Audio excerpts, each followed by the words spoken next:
Assalamualaikum warahmatullahi wabarakatuh. Hamdan wa syukran lillah. Salatan wa salaman ala rasulillah wa ala alihi wa ashabihi wa man tabi'ahu ila yaumil qiyamah. Bersyukur kepada Allah pada hari yang berbahagia ini kita dapat bersua dalam acara kajian Ruqyah Syariah. Ada satu pertanyaan yang sering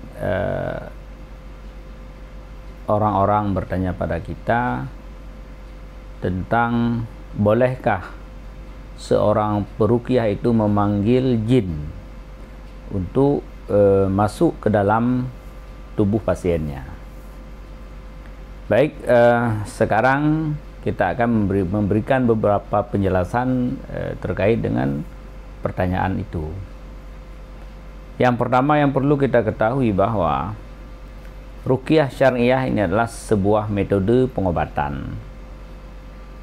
Metode pengobatan dengan bacaan-bacaan tertentu, baik bersumber dari Al-Quran atau dari sunnah-sunnah Rasulullah atau dari hizib-hizib para ulama atau dalam bentuk doa-doa apa saja yang perlu digarisbawahi. Tidak ada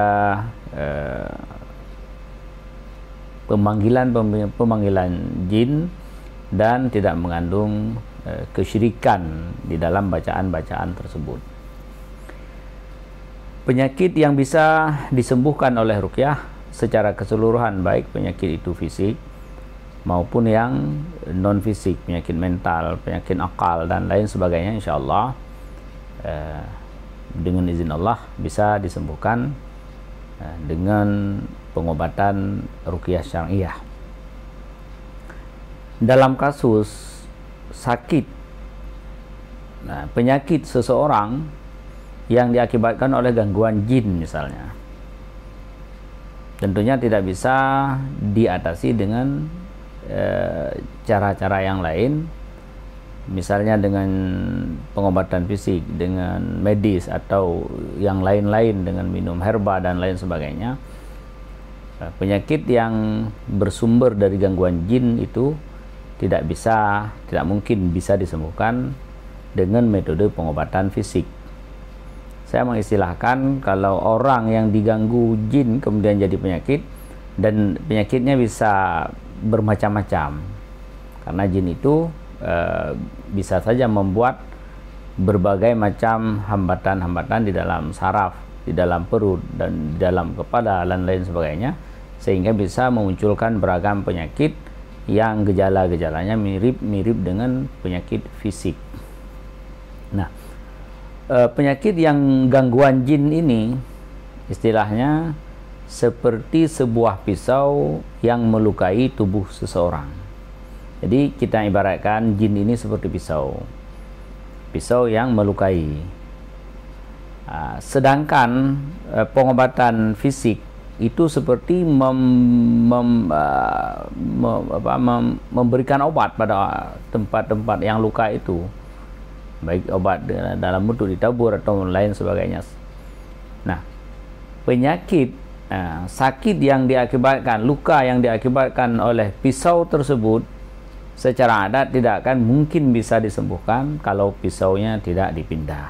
Setelah pisaunya dipindah, kemudian tubuh yang sudah bermasalah dengan luka barulah kita gunakan, kita pakai obat-obat untuk fisikal yang bisa mengobati luka yang sudah terluka tersebut.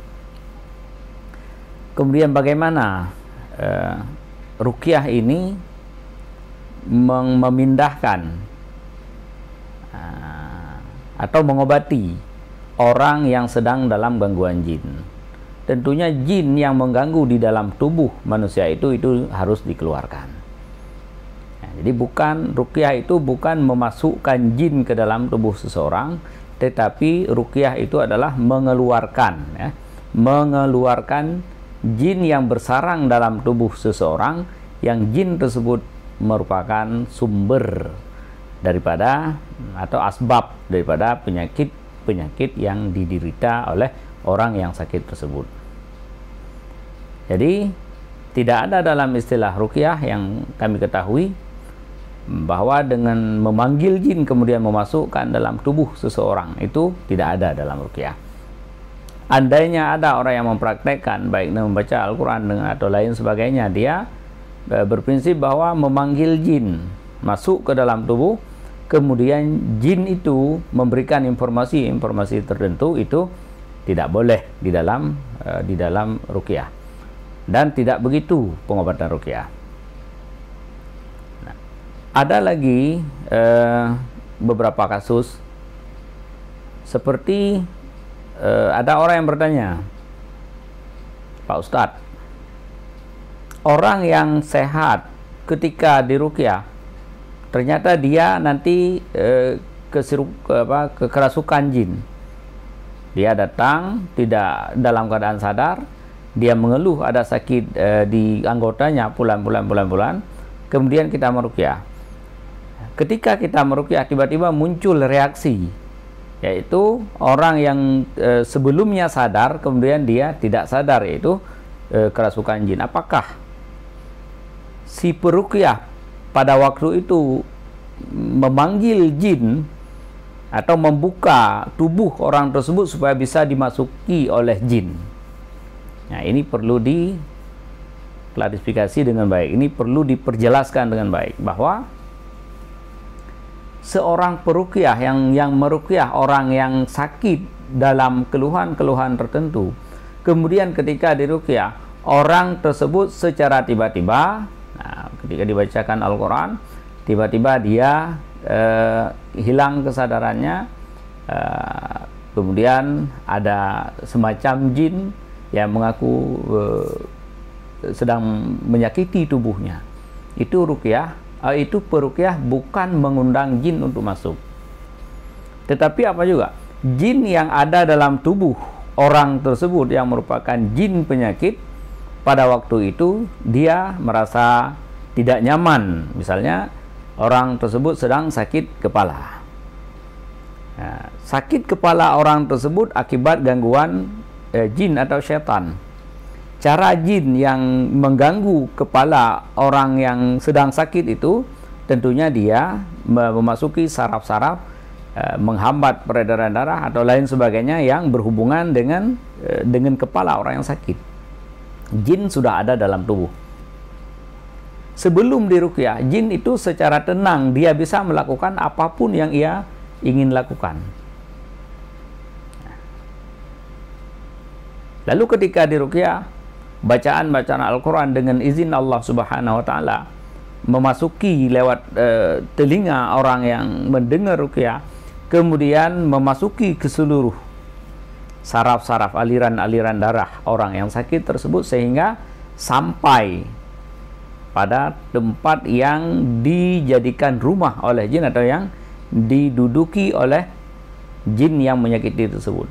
Nah, ketika sampai serangan daripada bacaan-bacaan ayat Al-Quran atau doa-doa, jin tersebut merasa terganggu dan dia berpindah-pindah, merasa tidak nyaman, sehingga pada waktu itu dia menampakkan reaksinya. Jadi salah besar orang yang memahami bahwa peruqyah itu memanggil jin untuk masuk. Tidak. Yang benar apa juga? Yang benar mengusir jin yang ada dalam tubuh, yang sebelum diruqyah jin itu dengan nyaman dia menyakiti. Ketika diruqyah jin itu merasa terganggu sehingga dia menampakkan reaksinya.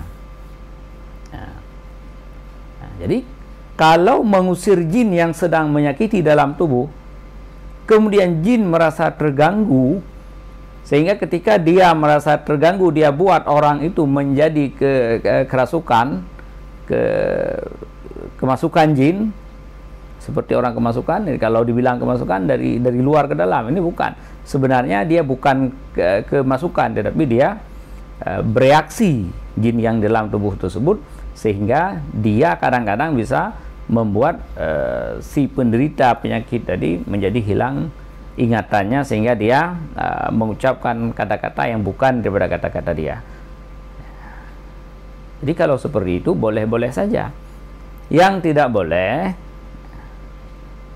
seorang ahli pengobatan mencari informasi di mana buhul, mencari informasi siapa yang mengirim sihir, atau mencari informasi-informasi lain dengan cara dia mengundang atau dia memasukkan jin sekitar atau jin yang berkaitan dengan orang tersebut untuk masuk ke dalam tubuh orang yang sakit kemudian memberikan informasi itu yang tidak boleh karena mengeluarkan jin dari dalam tubuh sebagai penyakit itu tugas peruqyah, dan itu tentunya boleh karena itu untuk mengobati orang yang sakit. Sedangkan memasukkan jin dari luar ke dalam dengan cara memanggil, kadang-kadang ada juga yang memanggil dengan menggunakan ayat aina ma takunu ya'ti bikumullahu jami'a. Itu kalau jin dari luar diundang ke dalam untuk mencari informasi atau untuk alasan apa saja, itu tentunya tidak boleh. Maka bagi peruqyah kita meruqyah ini adalah satu segi daripada kita beribadah kepada Allah, menolong saudara-saudara kita yang dizalimi oleh jin, oleh yang bukan bangsa kita, yang merupakan innahu lakum aduwwum mubin, dan juga menolong saudara-saudara kita yang dizalimi oleh orang-orang yang bersekutu dengan jin, atau kita sebut dengan dukun yang mempunyai khadam-khadam daripada bangsa jin. Jadi belajarlah ruqyah dengan baik, kemudian telusuri hukum-hukum berkenaan dengan hubungan di antara manusia dengan jin, dan telitilah segala sesuatu ketika kita mengeluarkan sebuah pernyataan bahwa ini tidak boleh. Tidak boleh peruqyah meruqyah orang yang sebelum diruqyah sadar, setelah diruqyah dia menjadi kerasukan.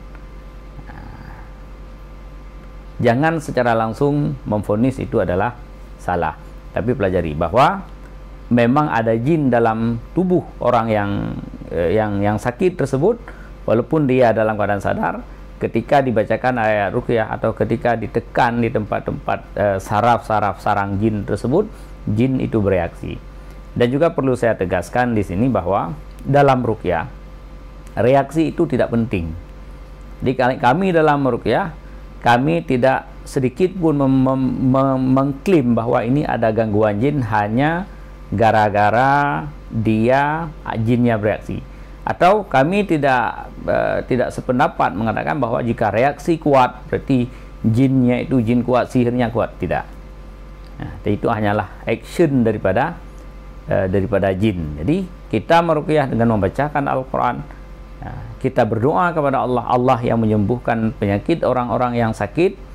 Kalau penyakit itu fisikal, Allah bisa menyembuhkannya. Kalau penyakit itu disebabkan oleh gangguan musuh kita daripada bangsa jin, daripada tukang-tukang sihir, Allah Maha Kuasa untuk mengusir jin sebagai asbab daripada penyakit tersebut.